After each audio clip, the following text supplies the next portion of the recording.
Welcome back. Srinivas గారు, ఇద్దరు versions విన్నారు. అంటే రేపు రాబోయే 3 నెలల తర్వాత జరగబోయే ఎన్నిక పూర్తిగా 50% పైచిలుకున్న బీసీల మీద గెలుపోటములని నిర్దేశించే అవకాశం కనిపిస్తోంది. ఇప్పుడు జనవరి 4వ తేదీన టీడీపీ వాళ్ళు జై హో బీసీ అంటున్నారు, అన్ని నియోజకవర్గాల్లో కార్యక్రమాలు. ఇక్కడ ముఖ్యమంత్రి గారు చూస్తే అసలు నేనే బీసీలకి బ్రాండ్ అంబాసిడర్ అని చెప్తున్నారు. ఎట్లా ఉంటుంది ఇది? ఎట్లా పరిణామాలకి టర్న్ అయ్యే అవకాశం ఉంది? బీసీలకు ప్రత్యేక వెసులుబాట్లు రాజ్యాంగం ఇచ్చిందమ్మా. ఆర్టికల్ 15(4), ఆర్టికల్ 16(4) అనేది ఇదేంటంటే అంబేద్కర్ ఇచ్చారు. ఏది బీసీలకి రాజ్యాధికారం ఏ విధంగా రావాలి, వాళ్ళకి ప్రత్యేక వెసులుబాట్లు ఎలా కల్పించాలి అనేది ఆ స్కీమ్స్ కానీ వీటన్నిటినీ కూడా ఇవాళ వీళ్ళు కొత్తగా ఇచ్చేది కాదు.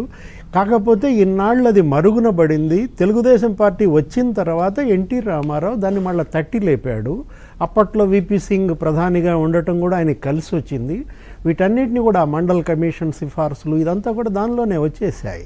ఇప్పుడు ఇక్కడికి వచ్చేసేసరికి వైఎస్ కుటుంబానికి మొదటి నుంచి కూడా ఎందుకో బీసీలు అంటే కొంత కక్ష.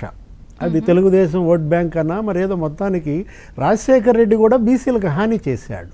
ఆయన ఏంటి 5% రిజర్వేషన్ కోత పెట్టాడు. ఆయనకంటే ఈయన మరి 10 ఆకులు ఎక్కువ కదా, ఈయన 10% కోతేశాడు. ఆయన 8,000 పోస్టులు బీసీలకు పోగొడితే ఈయన 16,000 పోస్టులు. మన గురుమూర్తి గారు కూడా చెప్తున్నారు. ఆయన 23,000 కోట్ల సబ్ ప్లాన్ డైవర్ట్ చేశాడు. ఎవరు? రాజశేఖర రెడ్డి. ఇతను 2,30,000 కోట్లు, అంటే 10 ఆకులు ఎక్కువే అన్నమాట. మొన్న మేరుగా నాగార్జున రివ్యూ చేశాడు, ఏప్రిల్లోనో ఎప్పుడో. ఆ రివ్యూలో 2,30,000 కోట్ల సబ్ ప్లాన్ దుర్వినియోగం. అది సబ్ ప్లాన్ స్ఫూర్తికే దెబ్బ కొట్టారు. అంటే రాబ్ ప్లాన్ చేశారు, సబ్ ప్లాన్ కాదు, అది కాస్త రాబ్ ప్లాన్ అన్నమాట. డీబీటీ 230 కాదు, 230 అనగానే ఇలా గుర్తు రావాల్సింది సబ్ ప్లాన్ 230 లేచిపోయింది అనుకోవాలా. ఇప్పుడు యనమల రామకృష్ణుడు జగన్మోహన్ రెడ్డి గారిని బాగా స్టడీ చేశారు.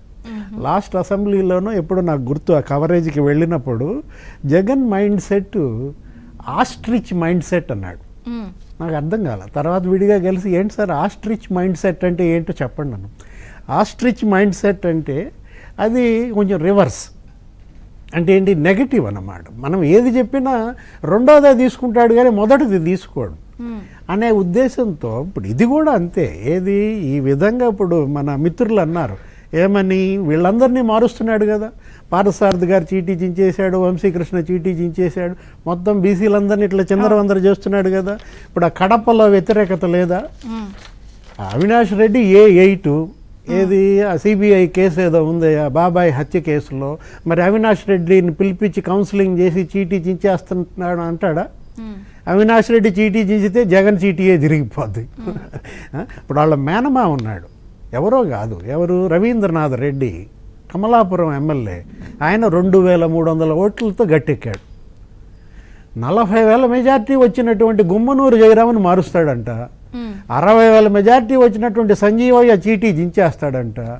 2,000తో గట్టెక్కినటువంటి రవీంద్రనాథ్ రెడ్డిని మార్చడు, జగ్గిరెడ్డిని మార్చడు. అంటే ఏంటి ఇప్పుడు? అంటే ఒకటి ఇక్కడ దీన్ని ఎలా చూడాలి? ఇప్పుడు గత ఎన్నికలకి చూసినప్పుడు టీడీపీకి లాస్ట్ టైం కొన్ని సామాజిక వర్గాలు దూరం జరిగాయి అనేది విశ్లేషణ, చర్చ వినపడింది. స్వతహాగా ఇప్పుడు 4 సంవత్సరాల 9 నెలల పాలనలో డెఫినెట్గా ఆ వర్గాలు మళ్లీ ప్రత్యామ్నాయం కోసం టీడీపీ జనసేన చూసే అవకాశం ఉంది. కాబట్టి ఆపకుండా, లేకపోతే నేను ఇస్తున్నానన్న ప్రొజెక్షన్ రూపంలో అక్కడ వాళ్ళకి సీట్లు ఇస్తున్నారా? ఎట్లా చూడాలి దీన్ని? జగన్మోహన్ రెడ్డి కొన్ని వర్గాలని భ్రమలకు గురి చేశాడు. SC, ST, BC. ఇప్పుడు వెళ్ళినా కూడా సభలో మాడ్యులేషన్ చూడండి, నా నా అని చాలా గట్టిగా చెప్తూ ఉంటారు. చూసిన వాళ్ళందరూ అబ్బా అసలు ఏంటి అంత ప్రేమ అన్నట్టు ఉంటది. అది అర్థమైపోయింది. ఇప్పుడు జనం కూడా అర్థం చేసేసుకుంటున్నారు. ఎందుకంటే ఏదైనా అతి సర్వత్రా వర్జయేత్, వెగటు పుడుతుంది. ఎక్కువైంది ఏది కూడా జీర్ణం కాదనమాట. ఇప్పుడు ఇవాళ జగన్మోహన్ రెడ్డి వెగటు పుట్టుతోంది. ఆయన యొక్క ఓవర్ యాక్షన్ వల్ల ఏం జరుగుతోంది, ఈ వర్గాలన్నింటిలో కూడా ఒక విముఖత వస్తుంది. నిన్న మొన్న కూడా ఎవరో అన్నారు, అసలు మీకు నేను టికెట్ ఇచ్చినా కూడా జస్ట్ వెళ్ళి దండం పెట్టండి చాలు, నాకు ప్రజలకు మధ్య ఎవరు లేరు, నేనే ఉన్నాను మధ్యలో, మీరు దండం పెడితే చాలని అన్నారని చెప్పి అది వార్త చాలా వైరల్ అయింది బయటకు వచ్చి. ఇప్పుడు ఆయనే చెప్తాడు కదా దేవుడు పైన పైన దేవుడు దేవుడు స్క్రిప్ట్ అంటాడు కదా. అప్పుడు దేవుడు స్క్రిప్ట్ ప్రతిపక్షాలకు ఉండదా? రేపు అదే రిపీట్ అవుతుంది అనమాట. ఏంటి 151 23 రివర్స్ అవుతుంది. ఆయనకి 23 వీళ్ళకి 151 వచ్చే అవకాశం ఉంది. ఎందుకంటే వీళ్ళకి కూడా దేవుడు ఉన్నాడు కదా. అయితే గురుమూర్తి గారు ఇప్పుడు ఏంటి అసలు అంటే ఒకటి మీరేమైనా నోటీస్ చేశారా వెళ్ళిపోయిన వర్గాలన్నీ కూడా మళ్ళీ వెనక్కి వస్తున్నాయి కాబట్టి ఈ తతంగం అంతా జరుగుతుంది